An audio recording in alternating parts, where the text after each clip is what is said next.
CBS 2 News starts right now with breaking news. Wake up! Let's go! We begin with a controversy exploding about this video obtained by the CBS 2 investigators. It just now surfaced, even though the man you see here, Eric Lurry, died after being in the custody of Joliet Police nearly 6 months ago. It's another example of police departments across the country holding back on critical videos that raise questions about misconduct. Only in this case, it was their own training officer who blew the whistle. CBS 2 investigator Dave Savini spoke exclusively to that officer about breaking the blue wall of silence.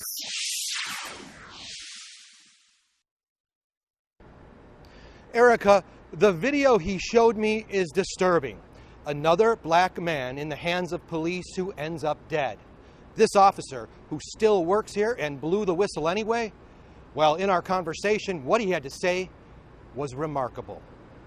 So he was suffocating? In my opinion, anybody would suffocate in that situation. What was your reaction when you saw that video for the first time? And seeing that video was so disturbing, I cried.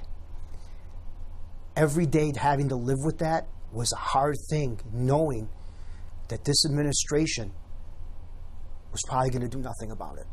This is the cop who blew the whistle on what he calls a 5-month cover-up by his department. Sergeant Javier Esqueda sounded the alarm about 2 videos that captured the last moments of Eric Lurry's life. And you, a 27-year veteran, a sergeant, blows the whistle. Why did you think that was important? It's important for people to know that things like that can't be tolerated by police departments. One video was recorded by an outside camera. It shows patrol officers and supervisors watching it happen. But this camera inside the squad, 7 minutes long, is the most critical in capturing how Lurry was treated, especially during a crucial span where his airway appeared to be obstructed, lasting 1 minute and 38 seconds. It all started when this sergeant, Doug May, in plain clothes and a hooded sweatshirt, enters the vehicle and strikes Lurry in the face. Hey, wake up, bitch! What was the hardest part about watching that you saw?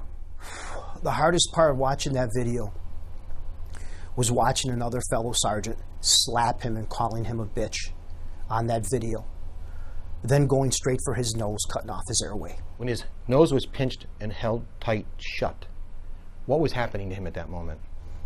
He's suffocating. I'm no doctor, but if you put your finger on your nose or your hand on your nose that way and you can't breathe. He says Lurry appeared to be chewing something at first, and with his hands cuffed behind him, starts to close his eyes and become lethargic during his ride to the Joliet Police Station. Possibly a bag of drugs in his mouth, says Esqueda. He also says officers were trying to get him to open his mouth using a maneuver to cut off his air supply. That's been written in the law for a couple of years. You can't do that anymore, to try to get him to cough up any kind of drugs in their system. He says the baton inserted into his mouth and toward his throat was also wrong. Was that a violation of police procedure? Yes, I absolutely think so. I can't think of anywhere where I was taught CPR or in the academy where you slap a man, call him a bad name, cut off his airway, go for his throat. Lurry, a 37-year-old father of 3, was pronounced dead later that night at a hospital. But Sergeant Esqueda believes he was already dead. You can see one officer eventually heads to the squad with a defibrillator. There obviously is a lot wrong with that video. And if anybody doesn't feel any pain by watching that, there's something wrong with them. He says he got the courage to show his face in this interview after seeing the story we broke last night about Lurry's widow, who didn't know videos existed until we told her we got a tip. What do you know? I don't know anything. I don't know absolutely nothing. I can't get any answers from anyone. Nicole Lurry says all she knew was what she saw, the final moments of her husband in the ICU. When I arrived to the hospital, I seen my husband laying there on a ventilator in the emergency room, jerking and tears coming out of his eyes. For that minute and 30 plus, minute and 38 seconds, what do you feel while you watch that? Disgust, pain, because I think about what if that was one of my relatives? What if that was my 7-year-old son?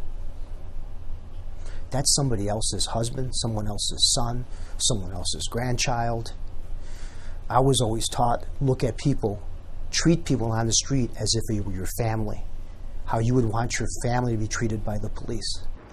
And while Eric Lurry's family continues to grieve, they still want answers as to what contributed to his death. In Joliet, Dave Savini, CBS 2 Investigators. Back to you.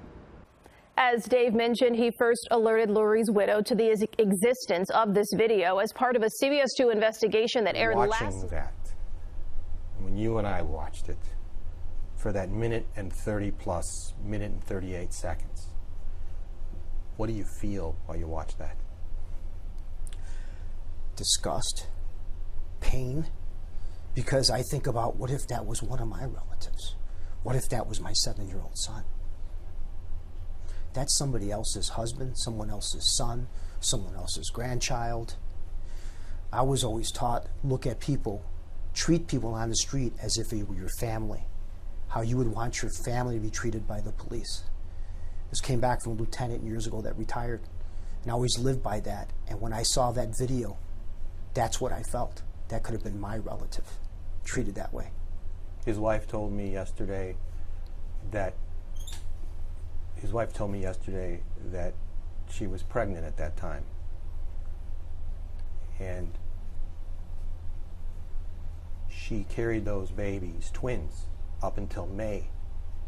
And she had a miscarriage. She lost those babies in May.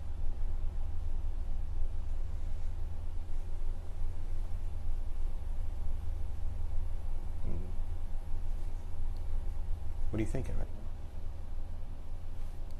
now? I'm sure from the woman's anguish from what happened and not having answers. Because I saw today a video of her this morning where she's been asking for answers. What family member wouldn't want the answers to that? Then you have an agency, a chief of the police department, that claims he never saw that video. How is that possible?